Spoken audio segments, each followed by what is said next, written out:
2024 সালের 18 ফেব্রুয়ারি শেষ শুটিং ফ্লোরে গিয়েছিলেন অভিনেত্রী মিঠু চক্রবর্তী। হরগৌরী পাইস হোটেল ধারাবাহিকে শেষবার শট দিয়েছিলেন তিনি। তারপর 1 বছরেরও বেশি সময় কেটে গিয়েছে। Studio, shooting floor, roll, camera, action থেকে দূরে থাকতে হয়েছিল অভিনেত্রীকে। শারীরিক অসুস্থতার জন্য কাজ থেকে দূরে ছিলেন তিনি। এখন কেমন আছেন মিঠু? তিনি এখন সম্পূর্ণ সুস্থ, এমনটাই সংবাদ মাধ্যমকে জানিয়েছেন অভিনেত্রী। কাজ তার বড়ই প্রিয়।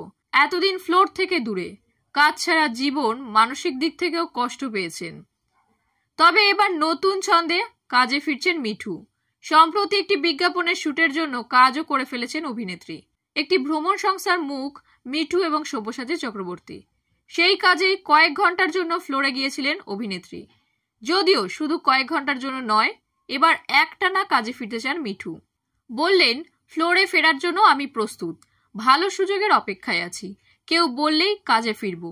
অনেকদিন হলো অভিনয় থেকে দূরে, এবার তো একটু মিস করছি, তাই যত তাড়াতাড়ি সম্ভব ফ্লোরে ফিরতে চাই। কেমোথেরাপির কিছু পার্শ্ব প্রতিক্রিয়া রয়েছে, তবে 3 মাস অন্তর চিকিৎসকের কাছে যেতে হবে।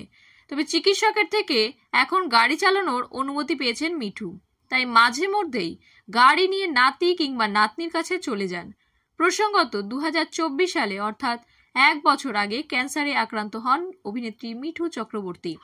একেবারে প্রথম পর্যায়ে স্তন ক্যান্সার ধরা পড়ে, তবে এখন রোগমুক্ত অভিনেত্রী।